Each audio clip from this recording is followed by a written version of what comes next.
Okay. Thank you so much for joining me on the podcast. Thank you, Darius. I'm super happy to be here. Awesome. So we've been friends for a couple of years now, and early in our friendship, I saw a YouTube video of you at a Danish TV, sort of showing your lifestyle with two wives, Yeah. and I didn't know about that. And a lot of the friends that we had coming in Copenhagen that lived with me at the time were quite shocked to see that. Do you want to tell us what happened there? Well, yeah, like it didn't start out with, me being with two wives or having a wife and a girlfriend. That's actually what it was. It was like a thing that progressed. It started out with me being with my ex-wife now, and she found out during our relationship that she was also into to girls. And I was like, okay, that's fine. You can go explore that. And my first thought, I was like this little happy kid who just discovered, that my wife, she was bisexual, and I was thinking about all the threesomes I was going to have. And she started exploring that, and eventually she found a girl, and they hit it off, and they had a really, really good experience together. And she suggested that I should also talk with this girl, so I did. And she was on a travels around South America, and she met this girl in Miami on the way there. It's like kind of a stop on the way to go to South America. She was flying from Denmark, where we lived. So in Miami, she meets this girl. Her name is, I don't know if I can disclose names, but I guess I can. It's already out there on the ether. We have a YouTube video with several millions of views. So her name is Nia, and she's from Venezuela. My wife is also from Venezuela. So they just had an amazing connection. And then my wife, she continued on her journey through South America, and she said, Martin, you should talk to Nia. And I did. While she was traveling, I talked to Nia, and I discovered we also were just hitting it off really, really well, and had a very good communication, a very good connection.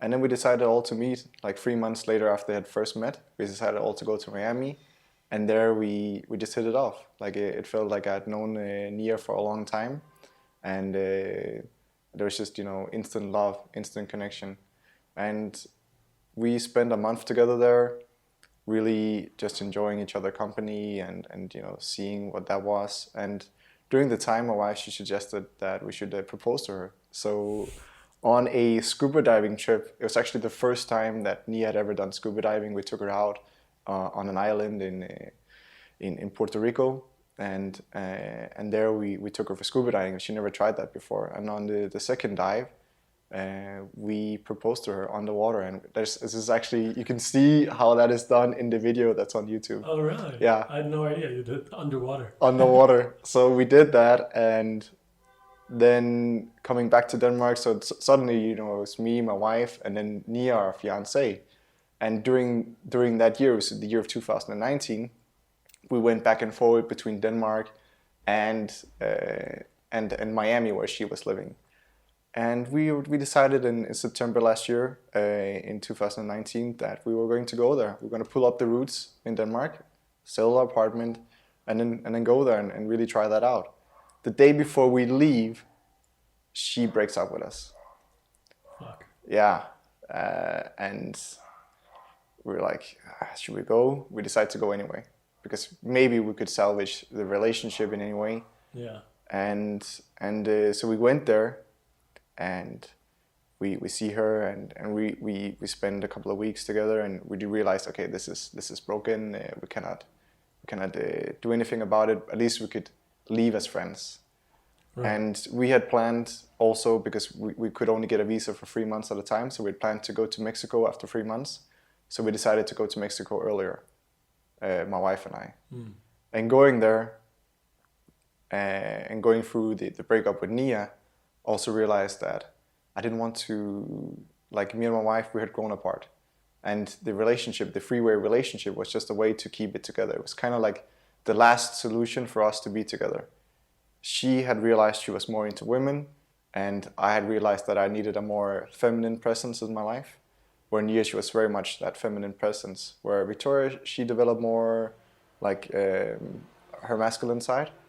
and it was good for me to see, the gay perspective, to kind of see, okay, what do I want in a relationship? And I realized that what I had together with my ex-wife Victoria was not what I needed anymore, or was not what was fulfilling to me anymore.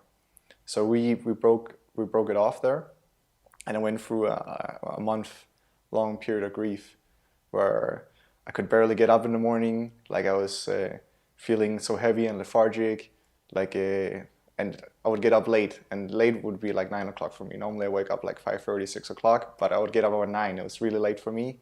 But I found something there, which was something called temazcal, which is sweat lodges. And this is a way that the Mexicans, they are working with the entheogens, which is psychedelic plants. So I went to these sweat lodge sessions, which are, you have this little clay hut. Inside they put these very, very hot stones that's been heating up in the fire, and then they pour water over them, and it gets really, really warm. So like the heat makes you become so present that it kind of breaks you open from the outside.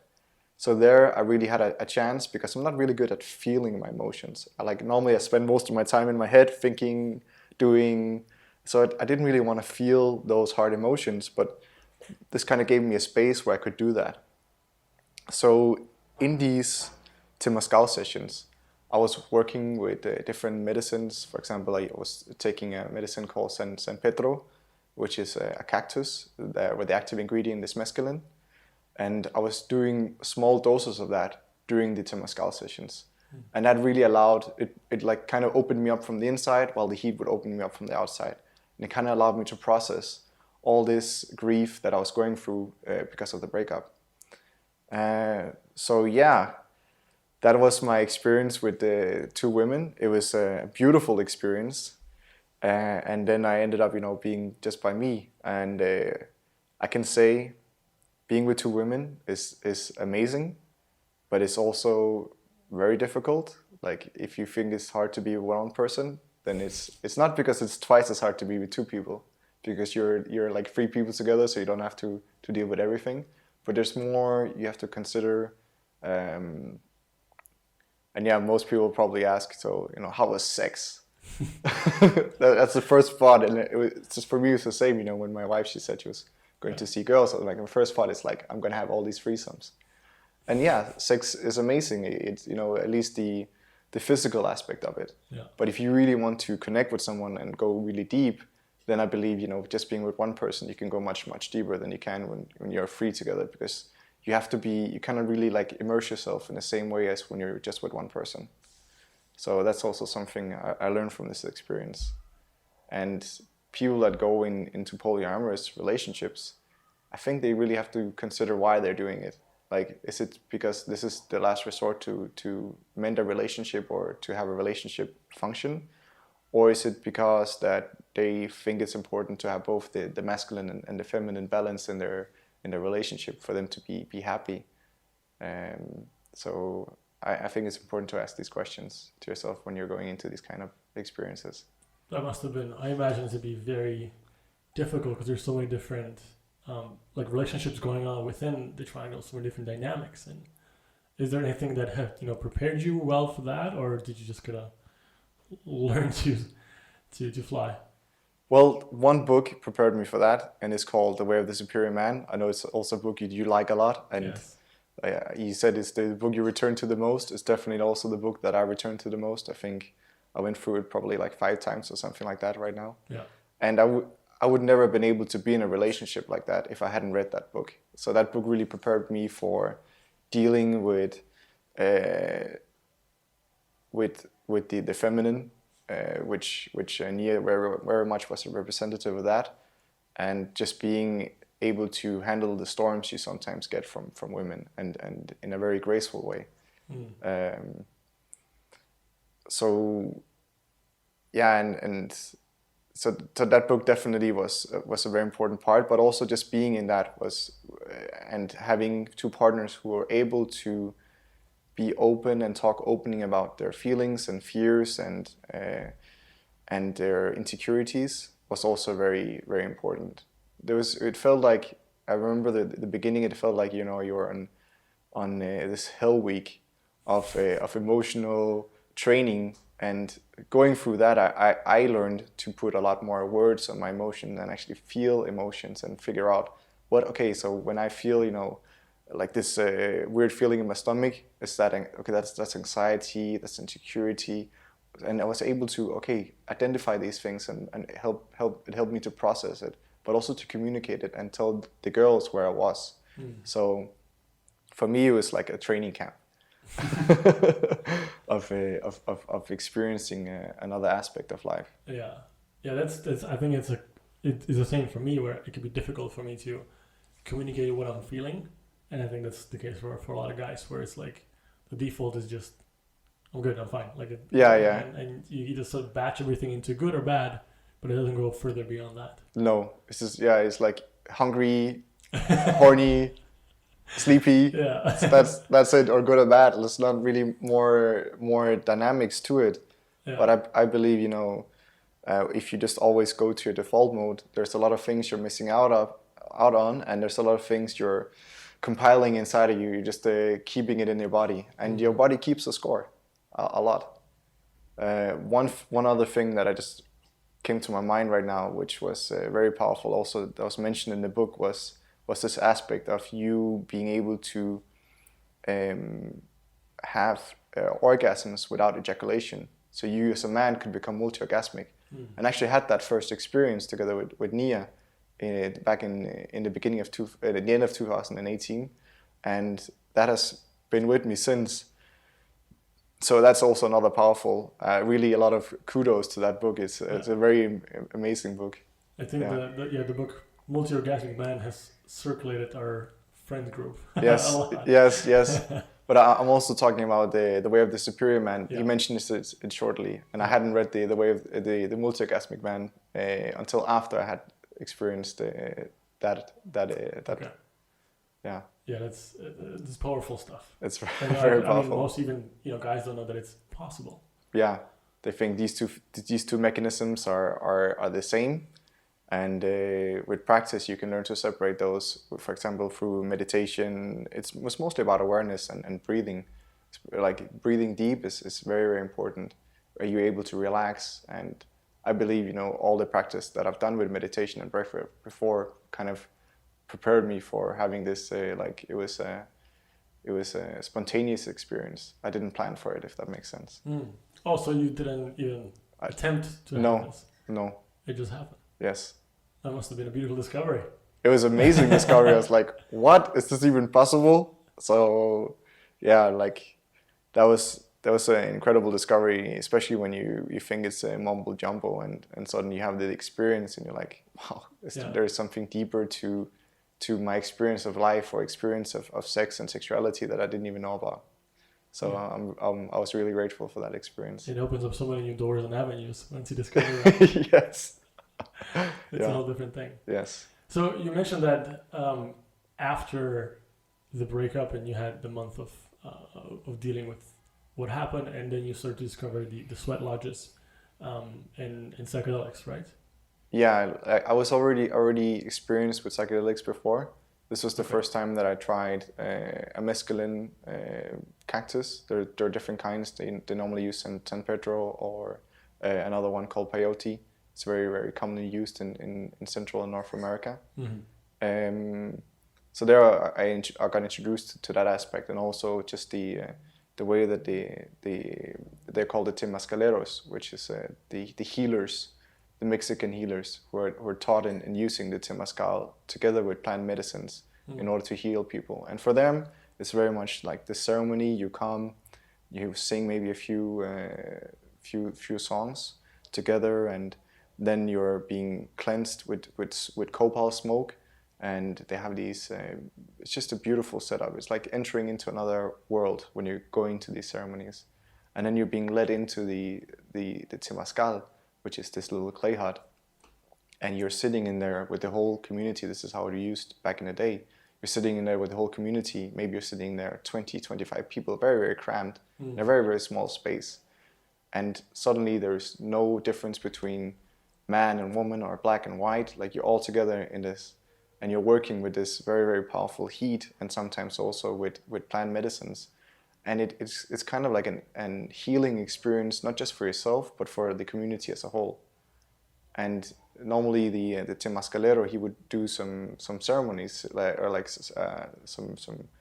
some what are they called, like when a priest he's doing a sermon. It's like do a sermon. He'll like so people feel inspired, and when they come out they will kind of like help each other and then share what they experienced. It's a very, very beautiful and connecting experience with the people that went into this. So for me, coming out from that and realizing the powerful effects of using both natural, like the temazcal, but also combined with the effects of psychedelics, in this case San Pedro, was very eye-opening to me. And I had already been using psychedelics before. I had my first experience with magic mushrooms back on the beach in Thailand.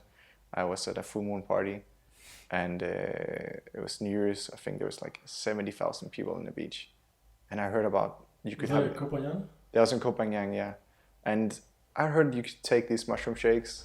So I had one, I had another one, and it didn't really give me a good experience. I felt like I was trapped in this bubble, and didn't feel like communicating with other people. I felt very alienated, and it wasn't a very pleasurable experience. Like there was too much going on around me, and I didn't really feel like partying or doing anything like that. It kind of sobered me up, if that makes sense. So that was the first time I experienced that. That was almost 10 years ago. I've been to a full moon party in Koh Phangan as well. Yes. I've been to one of those. Yeah, did you try the mushrooms? No, just vodka buckets. Yes, oh yeah. Yeah, those ones, they give you a really good headache the day after. I remember it's a crazy fucking party. Yeah. I burned my eyebrows. From one of the jumping ropes? Yeah, I went to the jumping rope, hit me in the face. Yeah. Burned off my eyebrows. Wow. For the people listening, like, these are, they set fire on these ropes, and it's just... It's like a 10-meter rope. Yes. And they swing it. And then people go into the rope and like several at a time and jump over the rope. Yeah. But it's on fire. It's meant to give you a burns. Really not a smart experience. Yeah, I don't think that would be allowed in Europe or the States or anything like that. It was a crazy experience. I don't want to do anything like that ever again. But it was fun having tried it. But yeah, anyways, I did no psychedelics there, or no mushrooms, just way too much alcohol. I think it was a good thing you didn't try it there. Like it wouldn't have given you a good experience. And the same for me. I heard about it, and then I tried it, and I was disappointed. I was really disappointed. I was like, is this it? Is that what you're going to experience? And I had no idea how much they put in these shakes. And I even had no idea if it's even was mushrooms to put in these shakes. Like it's just not a very good cocktail. Yeah, you have no control over. No control whatsoever. The environment is not great. Yeah. Then I think that my next psychedelic experience was around 5 years ago. I was in the autumn. You can pick these mushrooms. They're called liberty caps in English, and then they grow on the fields where you have cows and horses grazing. They really like to grow in the dung. And I picked a few of those and had a it was just enough to have the smallest experiential experience of magic mushrooms. This is psilocybin mushrooms. The liberty caps are the active compound is psilocybin, and it was a very, very small experience. And I did that with my wife at the time, and it was interesting. But I was like, there must be something more to this. So I actually ordered a kit from Holland, and I decided to grow a variety called Thai mushrooms. And I was thinking, okay, Thai, that maybe that was the ones that I had for a long time ago. Yeah. And I remember the first time that I tried it was going to Sweden in a city called Gothenburg. And there they have a big park. And we went into the park, we took the mushrooms, and everything just changed. It was so beautiful. I had like this pulsating feeling of like red and green and blue and purple, always changing. And it felt like all the plants around me was growing, and it was just this, a lot of giggling, a lot of hallucinations. And me and my wife just had an amazing experience. It was like the world was transformed, and it's like you're seeing the world for the first time, and everything was just beautiful. And then we're sitting in the park, and it was starting to get a little bit cold, and we've probably been tripping for like 3-4 hours. I don't know. We didn't have any feeling of time. So we went out of the park, and then we came into the street, and suddenly the street was transformed into something like you taken out from Inception, you know, where the world is folding on top of each other. Or Doctor Strange, where the world is folding on top of each other. Like you see suddenly you don't know where the sidewalks are, or anything like that. So we're walking out there, and we're thinking, oh shit, how the hell do we get back? You know, we had rented this a little cabin in a boat, but we didn't know how to get back to the boat. So there was a really, really bad planning. Like we thought about everything before it, like taking the mushrooms and then being in the forest, and we're thinking, okay, eventually we'll come down in the forest. But no, we didn't. So we came out there, and I didn't know what was sidewalk and what was road.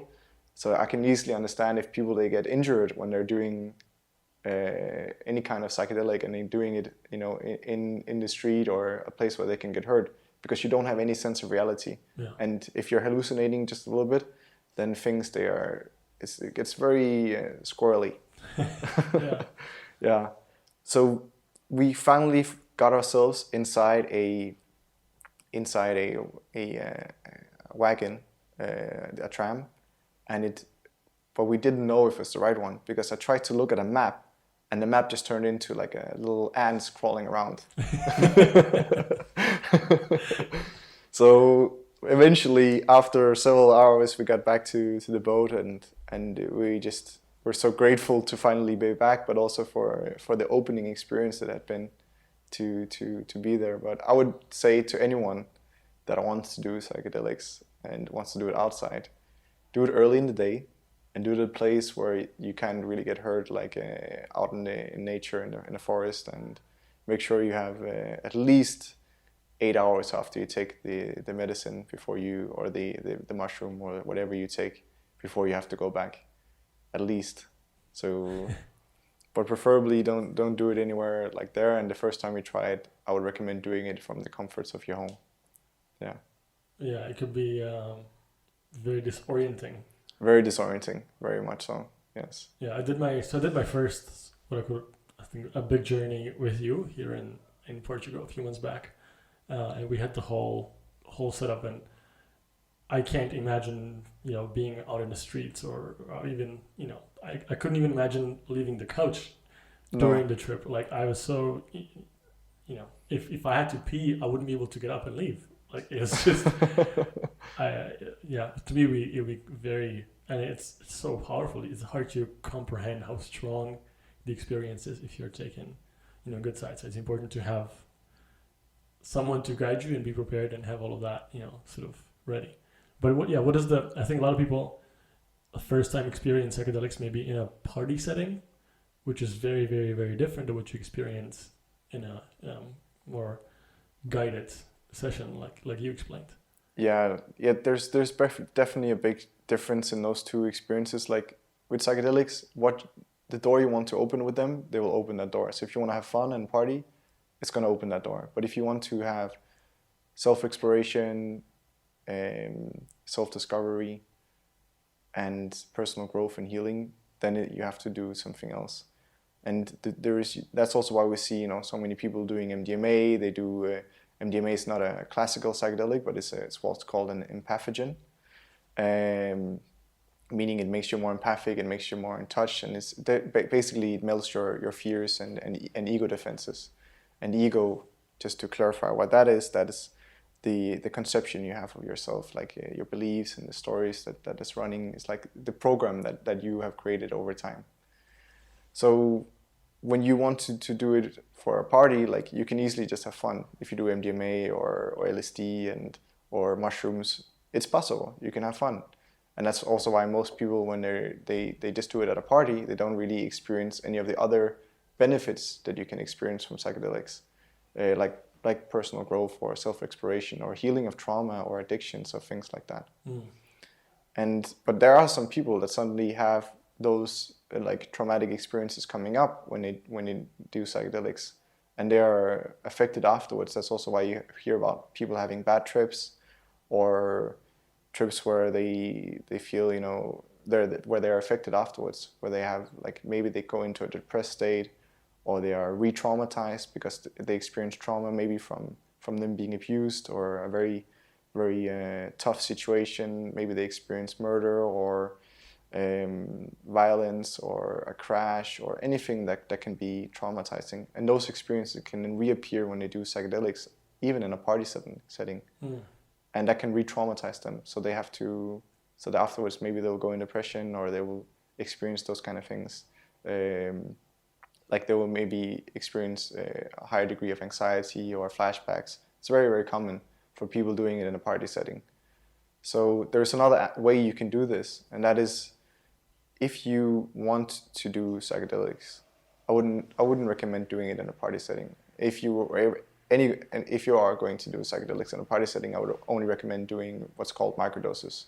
So it's a very subliminal dose that wouldn't cause any hallucination or anything like that. But even with that, you can still bring up subconscious material that can be hard to deal with. So normally what I would recommend is you should do some kind of preparation, preferably with a sitter or a guide. So a friend you really feel you can trust, someone you feel doesn't judge you, or you feel you can really talk to and open up with.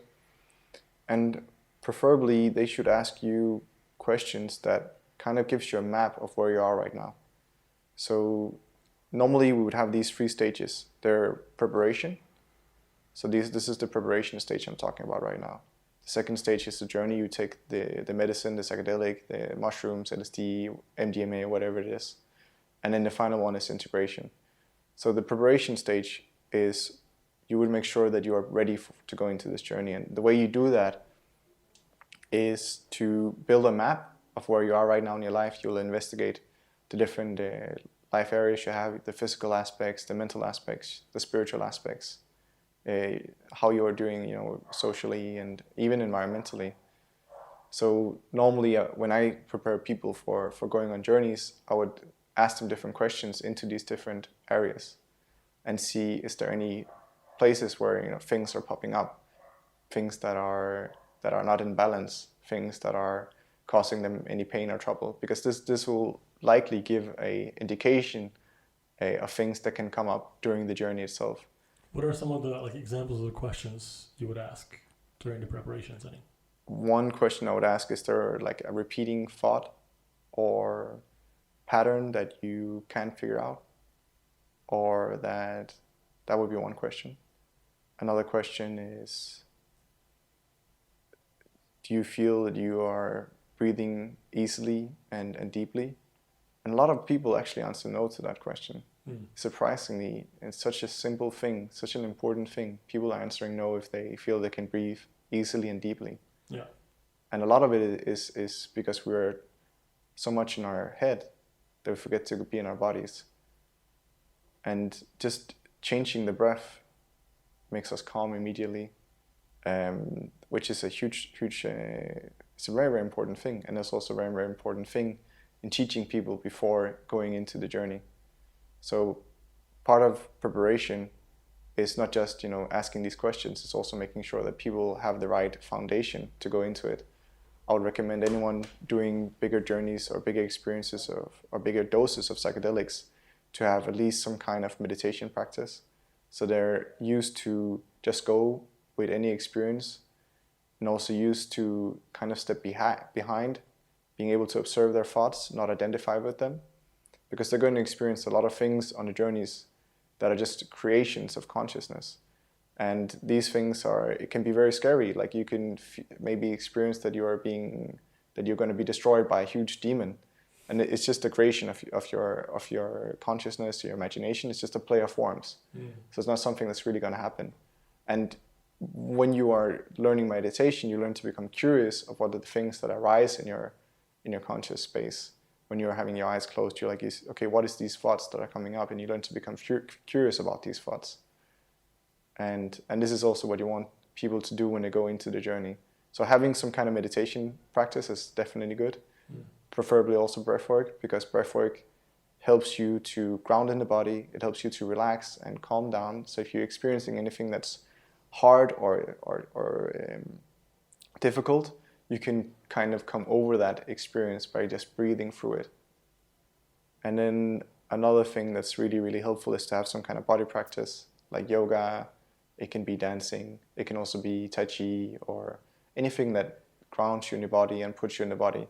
Because a lot of our traumas and tensions, like I don't know anyone who doesn't have tension in the neck, tension in the back, anywhere in the back for that matter, and it's even other places in the body. And those tensions comes from emotions we don't feel or process. It comes from maybe past trauma, and we are able to release those by having some kind of body practice, by having some kind of breath practice. And then we're also able to release them when we are doing psychedelics. We're able to feel, the body remembers, it keeps a score. So we are able to go to these places, like putting our attention to these places on their journey, and it helps to release it. It helps us to like suddenly memories can come up, like very, very vivid memories can come up, for example, from your child. And that's why it's very important to have these practices. And this is what I do. I prepare people in that way. So one is to ask them the questions. The second thing is to make sure that they have the foundation to have a good experience. And that is part meditation, part breathwork, part having some kind of body practice. Yeah. If they have these things and they do it on a regular basis, they're pretty good to go into the second step, which is the journey itself. And normally I would start people off with with smaller doses and then work them up, depending on their experience level, how much anxiety they bring into the experience. And there, depending on the kind of psychedelic or medicine we're working with, then I would be very active or not very active. It also depends very much on the person and the experience they have. So they would go into the journey having some kind of intention that they made from the question. So they say, okay, I'm constantly overeating, or I'm addicted to alcohol, or there is these negative thoughts and patterns that keep limiting me from doing what I really want to do. So that could be kind of an intention to discover the root of those, or to relieve yourself of these things. And you go into that in the journey. And then I would most likely, when you have a very strong intention, it's like the compass in your journey is going to send you in a specific direction. So imagine you go into the journey, it feels like you're in a storm. But the storm, you have a very clear compass, you have a clear map from the questions been asked before. So you know which direction you're going in the storm, but you also know what might show up on this experience, this journey. And then finally, you would have the integration phase, which is taking the things that people they have experienced on their journey, and then help them get an understanding of it. And here it's important you have not just an understanding of what is it that people might experience and what does it translate to. That can both be experiences of archetypes.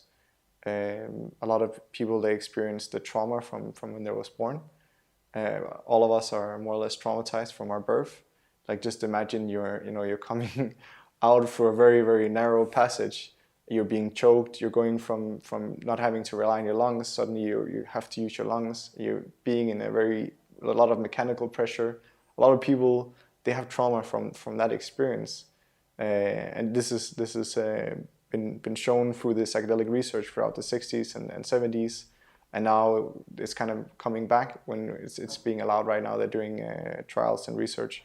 And it shows that people that are going the experiences that we have that can be mystical or transcendent, are also things that has happened to them. Yeah. But they see it in a different way. For example, they see the experience of being born. They experience that as being in a concentration camp, or going through purgatory. So you can have these kind of archetypal images from having from a physical experience that you had when you were born, for example. Wow. Yeah.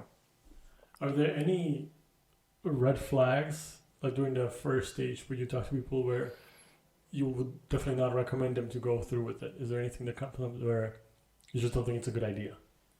Yeah, I wouldn't go with anyone who has any mental illness, such as schizophrenia or bipolar disorder, or um, yeah, those people I wouldn't work with.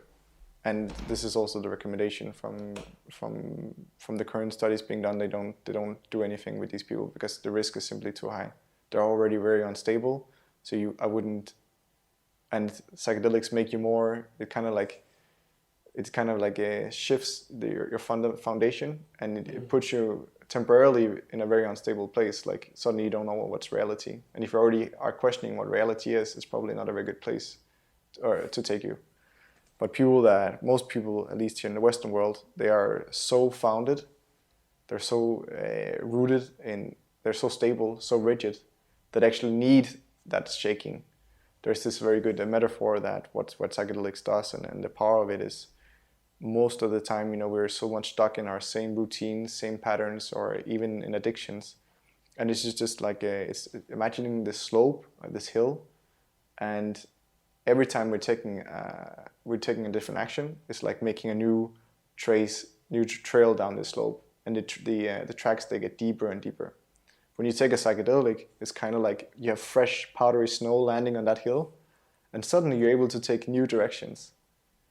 So this is good for people that are very, very rigid. But to answer your question about the red flags, so if people are already unstable, they're not in a good place in their life, I would be hesitant about taking them on a psychedelic journey. Depends on the kind of way they're unstable. If it's because they need to have some kind of support network after the journey. Otherwise, but if they don't, then I would have to be there with them a lot through the integration process afterwards, taking the things that they experienced and then helping them integrate it in the different areas of their life, the areas where they before felt that they were locked or didn't know how to continue from. They suddenly get new insights and ways that they can kind of break free from those limiting experiences.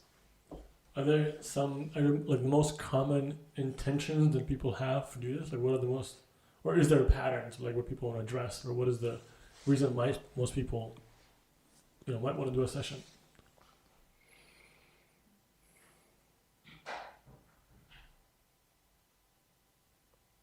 I would say it's very different.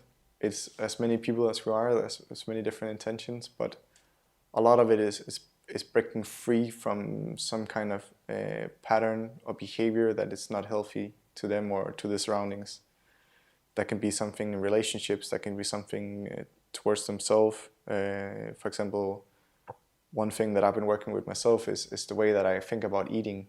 I used to be a kickboxer and on a very high level, and every time I had to make weight, I'll be super strict with myself, very, very disciplined, and I would not eat that much.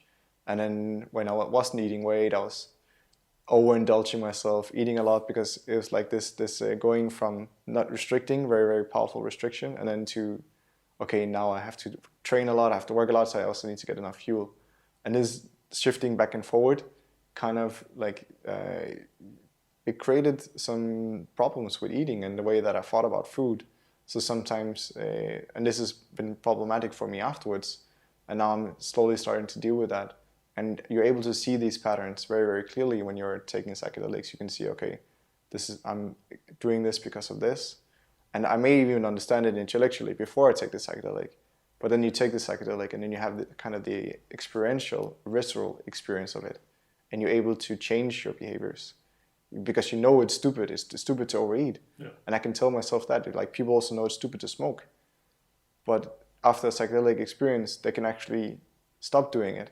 They understand why it's stupid to smoke. It puts the behavior into some bigger perspective.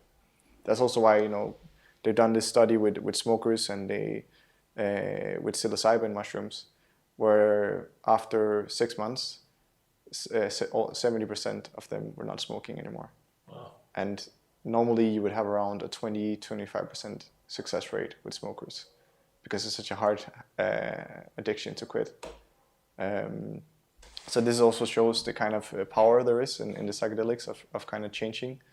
And there's this interesting story from the book of Michael Pollan, How to Change Your Mind, where he asks where he interviews this woman. She's been smoking for 60 years, or she's 60 years old, has been smoking almost all her life. And she says, yeah, suddenly I just felt it was really, really stupid to smoke. And they call it like this dull moment. Like, of course, we could have told you that it's stupid to smoke. But she had like been through several experiences of her dying and being reborn in different lifetimes. And seeing she was transformed into this bird, and seeing how beautiful the whole world is. And so she's like, the world is so beautiful, and there's so many things to experience. It'd just be stupid to killing yourself. And you're like, yeah, that's pretty stupid. But people, they don't. That's sometimes the thing that it keeps you in a rut. It keeps you in that hole, and you're able to go out of that hole after you've done an experience with the proper preparation, journey work, and then integration afterwards. Then you're able to dig yourself out of these holes. Yeah. Yeah. How long would the whole process take? Because when we did the session with us, I remember, it might have been some weeks before we started the preparation, Yes. with the questions and kind of interviews, and then it was the weekend itself, where I think the day before we arrived, and we had the whole sort of nutrition planned out, and the setting, and Yes. this beautiful house, and we did some breath work and sauna work, and it was. Can you kind of go, and you have a event coming up? Yeah. Here in Portugal, can you go through the process so people know what it would be like? Yes. So the process for, let's just say, for the event that's going to come now, depending on when people are signing up, they just have more time to prepare.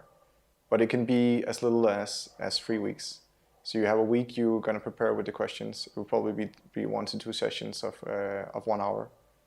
And then that would be the preparation questions. You will get a plan, or maybe it'll tell you to start just doing a few breath work exercises, maybe to start having some kind of body practice. So, and also at least the week before, shifting to a more plant-based diet and with less stimulants and stuff like that. So that would be maybe a week or 1.5 weeks. Then you have the experience itself, which is a weekend. And there will be, if you haven't done any of the body practices, you haven't done any meditation, you haven't done any breath work, you're going to be with it there. You're going to try it for the first time.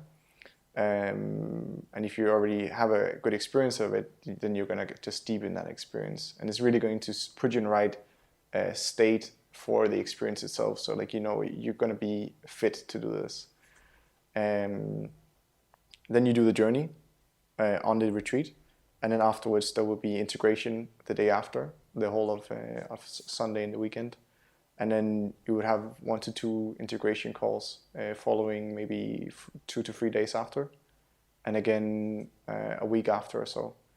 And depending on where people they are, they will get further integration calls. So we're speaking about 2.5 to 3 weeks going through the whole process, where they would spend maybe 2 hours before with the preparation, then the weekend for the retreat itself, and then 1 to 2 hours afterwards with integration calls. So that's it. And from that, they can take some very, very hardwired habits that they want to quit and get rid of those. They can take some limiting patterns that they've been struggling with their whole lives and choose some other ones that are much more beneficial to them. They can have one of the most meaningful experiences of their life. Like many people, they are saying that they say that this experience is similar to the death of a parent or the birth of a child, in the magnitude of meaning that they give this experience. So it's just as meaningful as that. I think that's pretty profound. And I would say for me, it's been the same. Like it's my journeys have been some of the most meaningful experiences. Yeah. Yeah, when I did the trip with you here a few months ago, it was definitely one of the most intense emotional experiences by far. I remember the next day and still days after, I was just juiced out emotionally, because there was a lot of crying and a lot of laughing and smiling and a lot of insights and realization, and yeah, your idea of reality is just completely shattered. And then you leave there and you're like, it's not the same as what I thought it was. Just the perception of reality is so shaken, and really makes you wonder what are just the constructs that you've built in your own mind, the sandcastles that you've built up. And during the trip, it really allows the waves to just wash over and start completely over. And you're like, well, the shit I've been doing didn't have to do that. I just, build stuff in your own brain that make it appear to you very real, but it's not. I remember I wanted to address some things, for example, like the relationship with my father was one, and a couple of the things that I heard someone would say that, doing one trip like this is like kind of like taking 10 years of therapy compressed into one weekend. Yeah. And like I would never be able to unearth all these things in such a short time, let alone address them and actually get results by the end. And I definitely, didn't close all the chapters, but I made a huge progress. Yeah. But then you go through it, and then the last thing I wanted to do for months was to do anything similar, because it's just so strong, so emotional. It's not addictive. You don't want to do it every weekend. No. I mean, it's been like half a year since we did it probably. And I still I feel like I need to wait until the next session. It's just, it's a bit too much. You don't feel ready for the next session yet? No, definitely. It just, because it's such a big event, what happens inside of you. Yes. That you definitely don't want to do it too often. Like there's no desire to just do this. Yeah, because frequently. like you say, it unearths a lot of things. It throws it up into the air, and like now you have the chance to kind of like catch up. Yeah. Like because it unravels a lot of unconscious things. Yeah. And now you have the chance to kind of like integrate those experiences, and it just takes time. Yeah. Yeah. And there's only so many things you can address and deal with. Like it's a lot of shit to deal with that you uncover. Can you maybe talk about some of the experiences that you dug up during that, or some of the patterns or thoughts that was limiting you? Yeah, so I mean the first thing that comes to mind was I think what started to open up for me, it was just the whole notion of what we perceive as reality. Like suddenly I would look at the window and I would, look at the wooden frame of the window and see the wood melting down, and you have all these, hallucinations that really, and you see it, like you're aware of it, you're conscious, but and you look out to the window and the leaves are talking to you, and it just, tears the reality apart, where you're like, okay, maybe, some of the things that I've built out in my mind are maybe not necessarily real. Maybe it's just the way I perceive it. So that was, I think, a huge step.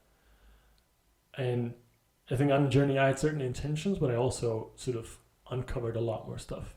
Okay. And I felt, for me, a huge part of that was music.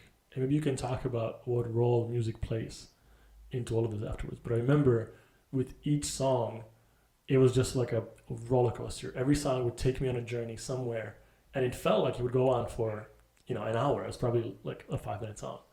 And then the song would end, I'll be like sort of coming down from the roller coaster, like, holy shit, like, okay, this is, and when I'm just getting ready to exhale, then a new song comes on, and it takes on another journey. And it's like a whole, this, and it just goes on and on and on. And after a few of these roller coaster rides, I just realized like there's no point to resist or try to direct the roller coaster. I just open up and be like, okay, whatever I need to see, I'm going to see. Whatever, like, I'm willing to look at anything I need to look at. And I would close my eyes and I would have these very strong visual things and cues that would come from, my own behavior, like relationships with other people, with my father, definitely relationship with Nora, my girlfriend. A lot of the beliefs that I've had around, my both meaning and productivity and the way I sort of looked at work. There's so many more things. I have a whole journal covered up. Yeah. In there. Can you maybe talk about how, like, before you went into the journey, maybe how your everyday experience was compared to how it is right now? Because we had a conversation about it the other day where you talked about how much has changed, at least over the last few months. Yeah. Yeah, I mean, I have seen a massive, massive change. And I think in one way it was for me I think I've always been extremely goal-oriented, extremely sort of focused, and I've had the way I've functioned up until, for the last 10 years, but maybe 5 years specifically, was to have like a 12-month plan, 3-month 1 month, 1 week, 1 day, and a sort of hour breakdown of my plan. And that's how I functioned. And I felt that was very productive because it definitely got me a lot of the material things that I wanted, and the environment around me changed in the way I wanted it. But also it came at a cost of increasing stress and anxiety. And also, by definition, I would set very high goals, and I would, hit a lot of them, but a good amount I wouldn't hit. And that started to sort of compound in this anxiety and feeling of like, okay, now I'm achieving these goals. And I'm very grateful because it got me to where I am now, but it also became kind of counterproductive in a way that it would increase stress and anxiety. Okay, so where are you right now? So so after the trip, and also lately I've been working on still have a direction and purpose, and I still have goals, but not be so rigid in my ways. More of like, okay, this is the long-term vision, but I know it's not going to be a straight plane shot. I'm going to go in a river, and it's going to ebb and flow, and I'm going to, turn and change ships, and I'm going to maybe travel by road as well. And it's just going to be, so being much more open to what is coming and having faith that like there is a guidance and purpose. And I felt also during the journey, I think I felt a very strong sense of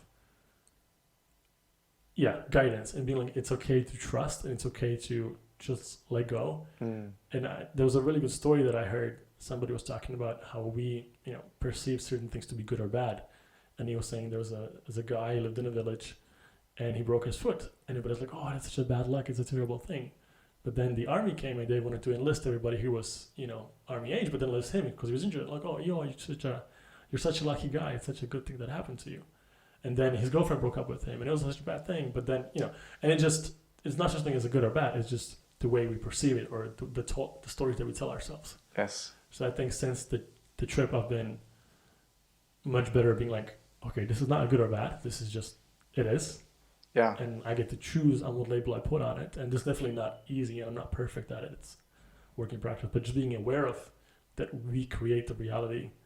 And then I could also sort of set back on the goals and be like, I'm okay of, spending the weekend painting and not being productive in my way. And especially in the last few weeks and months, I've actually been very focused on being less busy and doing less things, but spending much more time in thinking and feeling and sort of being intuitive, but having the time to think and believe that there is some guidance that will bring me insight. There is some other power that will give me the insights that I need if I just create space for that.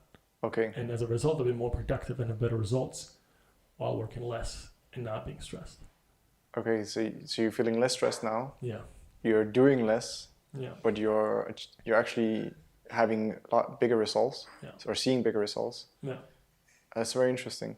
And I'm so much happier. And you're much happier. Much happier. All right. Yeah. So I mean that's a big part, and I think, but also a huge part of I think a change for my lifestyle has been, I think, your habits, and also moving in with Nora, my girlfriend, and having these inspirations from other people in terms of building new habits into the life. Mostly about nutrition from Nora, mostly about movement, exercise, and breath work from you, and all these other things. I think that made a huge impact as well. So when you say new habits, it's like the habits you're talking about. They're breath work. They're moving, like exercise. Yeah. And what else? And then I have a couple of sort of mental habits that have been tremendously important for me. One is thinking time in the evening. Yeah. So I'll sit down with a journal almost every week, not every, but most evenings. Just sit down, set alarm for 30 minutes, and sit there. And the objective is just sit and think. And sometimes I'll journal, and it's incredible how many times I get really powerful insights. Because so much happens throughout the day, we just don't have the time to sort of, just reflect and realize what happened. And if you give your brain the space to make a lot of connections, it will make the connections for you. The brain will do the thinking for you. It's not very hard. You just have to hold space. And it's not the same as driving home for 30 minutes, or it's not the same as watching TV, because your brain is engaged somewhere else. Yeah. But and I have a dedicated thinking chair. It's in the corner of in the office. And I only sit there when I think. Yeah. So it's it's one great habit. And another one that I picked up that has been very powerful is I do a solo trip once a month. Yes. And I've only done it 3 or 4 times now. But once a month I'll go away for a weekend, and usually just one night, 24 hours. But I'll go away. I usually get a tiny cabin somewhere in the woods, and I stay offline, so no computer, no phone, no TV, nothing like that. Just take books and a journal and spend time in nature. And that's been very powerful for me, again, to be able to like plan and reflect and get those insights. That has been very powerful. And I'm experimenting with a few more daily habits, but they're not habits yet. I think these two have been the biggest ones. And also, I think the biggest shift other than that was me moving more towards plant-based diet and some of the movement exercises, because and I think that the biggest trigger for that was earlier during the recording, I asked you what's your favorite place in Lisbon. You said the Monsanto Park, and we went there running a couple times, and I just went, and it's like this very hilly, beautiful park with amazing trails. We went running there, and we did, I don't know, the first run was whatever, it's 6K. Yes. And I remember I was dying halfway through, and you just had so much energy, and you're running around. And I was like, shit, man, like I ran a marathon last year, like I should be in good shape.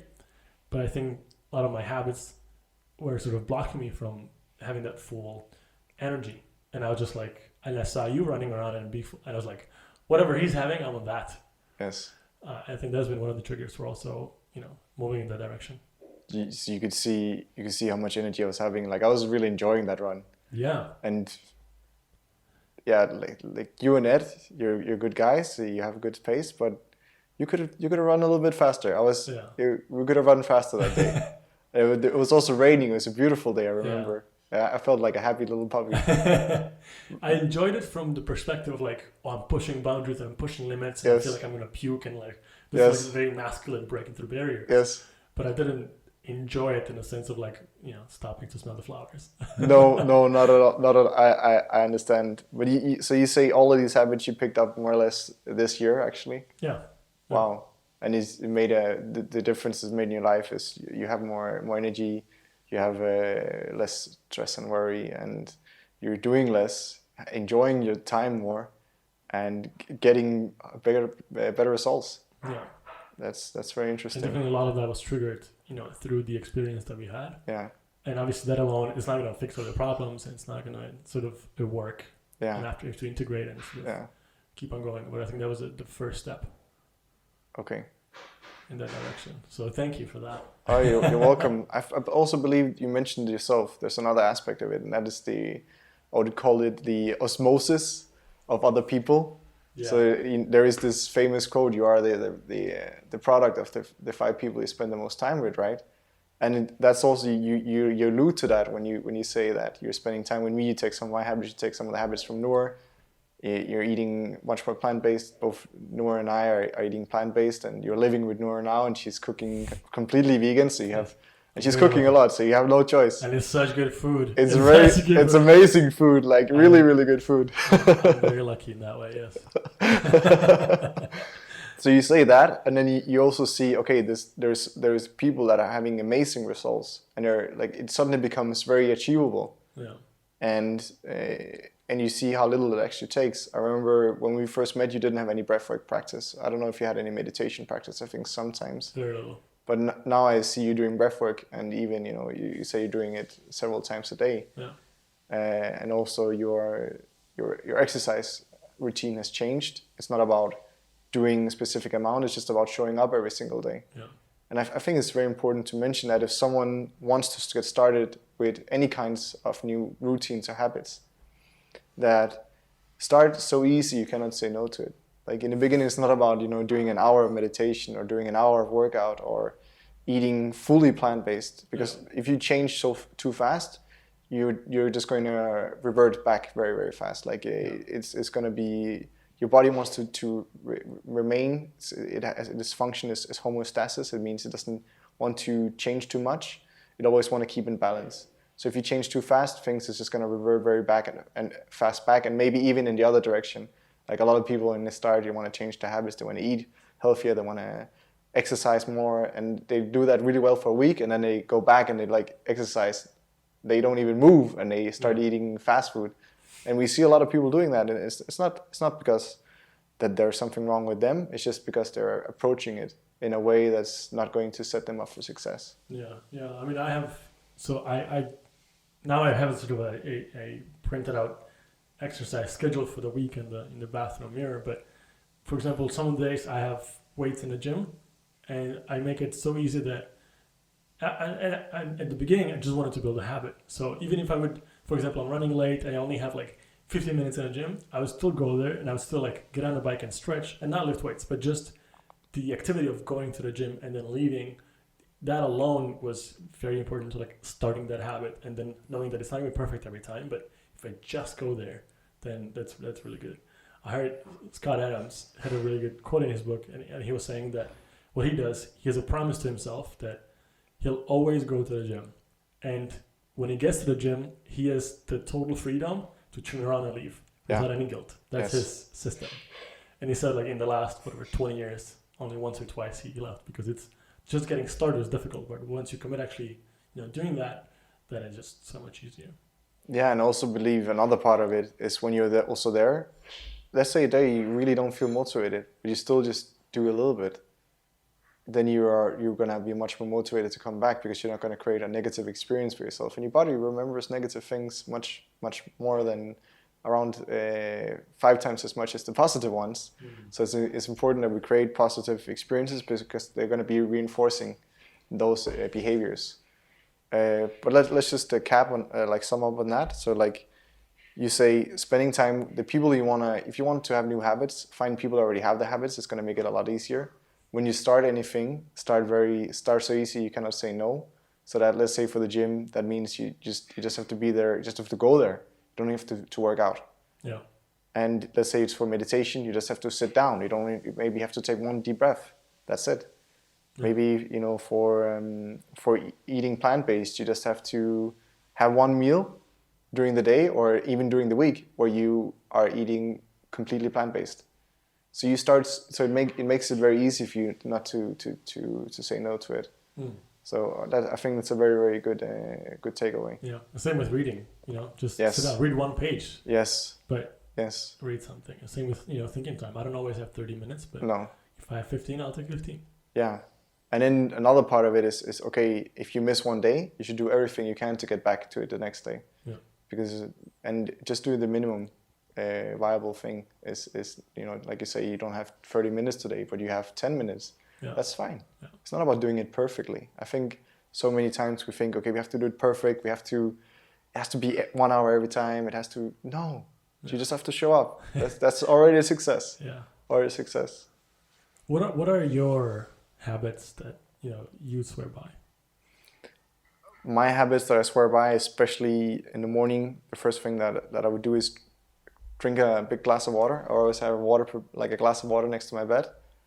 And I will make my bed. That's the first thing. And then I will journal, just write down 3 things that I'm grateful for. Normally I would refer to the day before. So like things I was grateful for the day before, maybe even some lessons that I experienced the day before, so that I can, for example, right now I'm working a lot with integrating how I eat into my life. So thinking about it differently. So let's say yesterday, I had this most amazing butter from Noor, and it made me eat a whole loaf. Of course, it didn't make me do that, but I was reverting back to habits of overeating, and I can sit back and then reflect on that in the morning. So like I do gratitude mixed with reflection on the next day, how can I make today a little bit better? Yeah. And then I scheduled my day, like the top maximum 5 things, and I stretch for 45, 60 minutes. Long, slow stretches, really, it just maintains my body. Like right now, I feel I can move my body however I want. It feels strong. It feels flexible. I don't have tensions I've been struggling a lot with that, especially lower back tension. But just spending that time every day stretching is gold. And sometimes I don't stretch that long. Sometimes it's just 5-10 minutes, but just doing it sets me up right. Then I meditate, or I do breath work. Normally I do rounds of Wim Hof. and I will do 3-4 rounds, and normally it will be around 20 minutes, and take a cold shower, and I'm ready to start the day. If I'm then later, normally I would start working from home, but if I'm going straight to work from an office or another place, I would listen to positive affirmations. This is the things that I do every day, and sometimes I would do less of it, but also in the weekend I would do these things. Yeah. And it's so powerful. And sometimes there's some days I don't feel like doing it completely or fully, and I just do. For example, sometimes I don't feel like doing breath work. Then I'll just put on some music and just lay down and do nothing for 10 minutes or 5 minutes even. So it's also important you don't fight with yourself, but you just show up, no matter how it is. But those things, maybe you don't experience the benefit the first time you do it. You don't experience the benefit the second time you do it. But it's compounding. You're slowly creating a space inside of yourself where you're able to respond instead of react, where you're able to like you also said before, like you create this space where you're able to just create excellence. It's like there's this amazing quote from Aristotle where he's saying like excellence is not an act but a habit. And I know I skipped the first part of it, but the first part goes something like, you are what you repeatedly do. Excellence then is not an act but a habit. So that is the quote. I almost butchered it. And that is so true. So this is what I do in the morning. I didn't start out doing this. I remember I just started out making my bed and drinking a glass of water. That was it. And then I slowly added things. I remember when I first started out doing journaling, I just wrote down one word of gratitude. It's just like sun, food.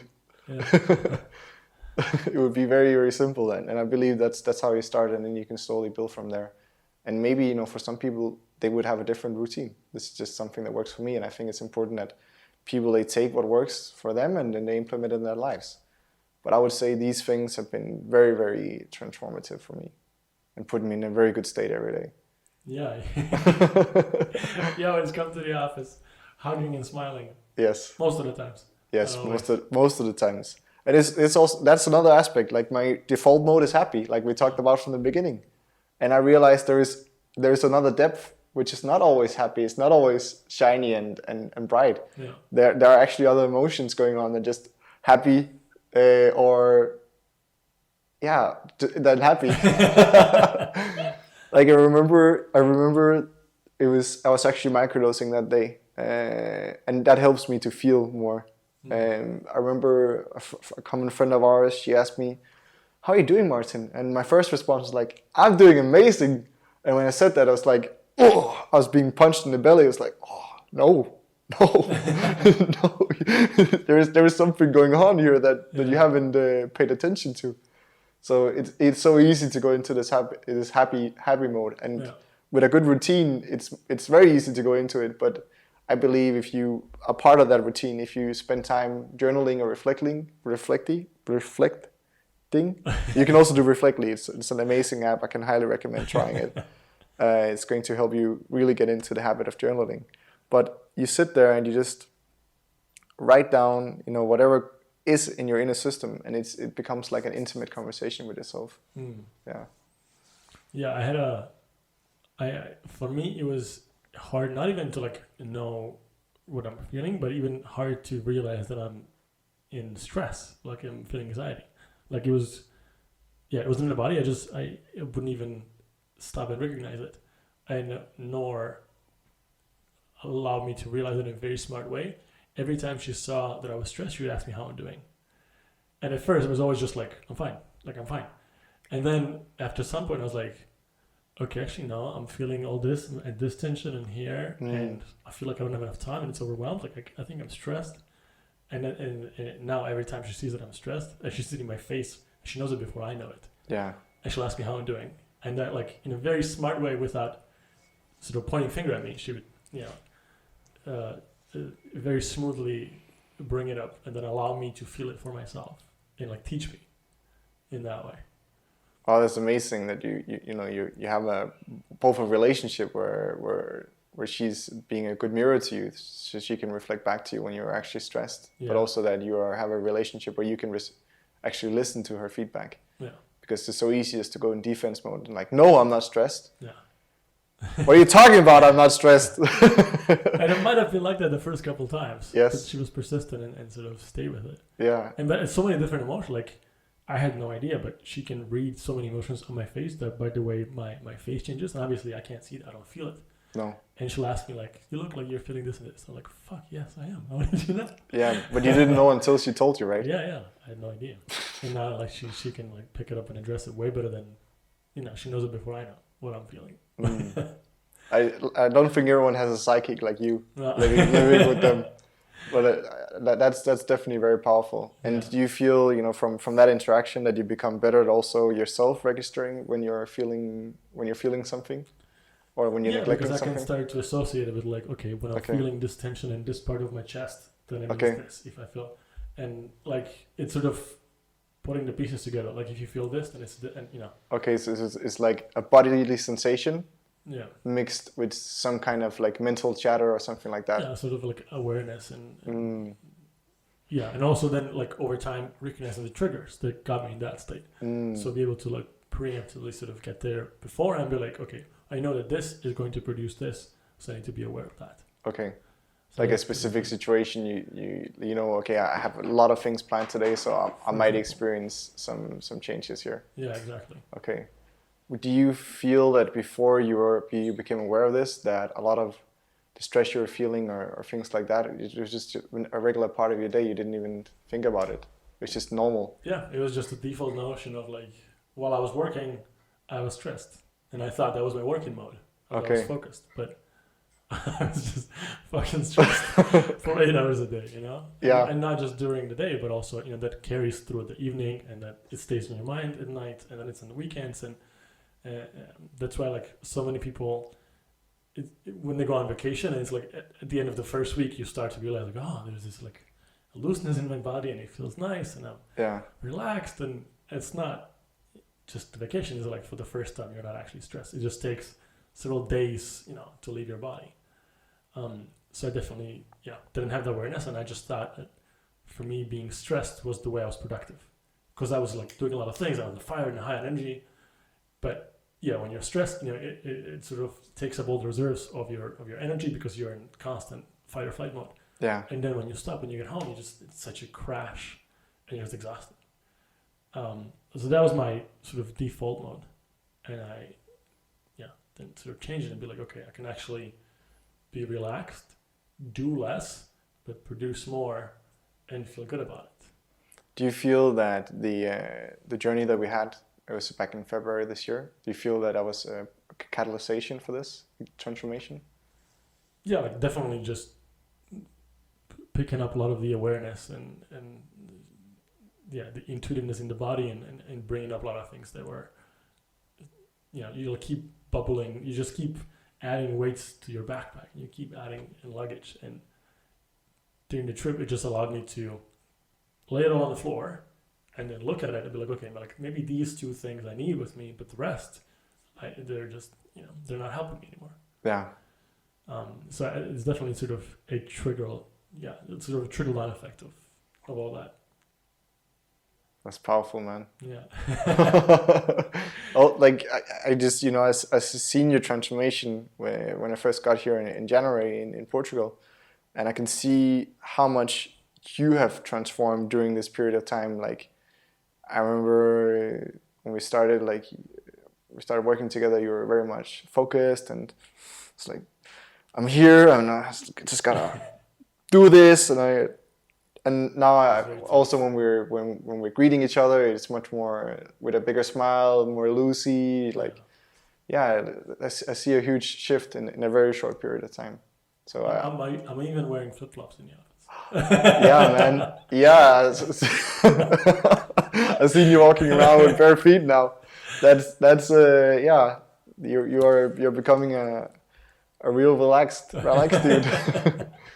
No, but it definitely, I think especially if you're a type A personality, who tends to just teach yourself to break through barriers and sort of like toughen up and sort of power through. Yeah. And that will get you to a lot of places between the beginning. Yes. But I think it's not sustainable over long term. And then I think also what gets you to 0 to 50 is not the same thing that will get you from 50 to 100. No. And I think like especially like early in the career, at the beginning, you want to do just everything and power through it. It's also Yes. will, but once you build out some foundation, then it's much more about being smart about it, and rather than doing more, just and I need to make that shift, and I think I was very lucky with the timing, because the trip that we did, the journey, like very well aligned with just that transition for my life, where I've sort of built enough foundation where it wasn't just about trying to do 100 things in a day. It was like, if I make one good decision, I can, for example, double my income, or I could really push the company in the right direction, or I could do this. But like, it's more about taking one or two really smart choices in a day, rather than trying to have a 15-item to-do list every day. Yes. So I think that helped, and I was lucky in that way. So part of it is your knowledge and the foundation. You already tried a lot of things. You already have a lot of knowledge with the work that you're doing right now, and your experience, and you see what's working or what doesn't work. So you can also you have an understanding. You have you're able to go into the chopper and see what's really moving, not just myself, but also the projects I'm working on forward. Yeah. All right. And then being able to, a journey like that will allow you to step away, sort of put the ego away. I put it on the side and be like, I know it feels productive and it might look productive when I do all these things, but what is really moving the needle? Like really looking at the results, in an objective way. Like if I look at the numbers, what does that look like? So I think that also allowed me to just take the ego away and then work on just evaluating the success or failure of work on a different level. So thank you. Thank you, man. You're the one doing the work. In the end, I think it's very, very important to say that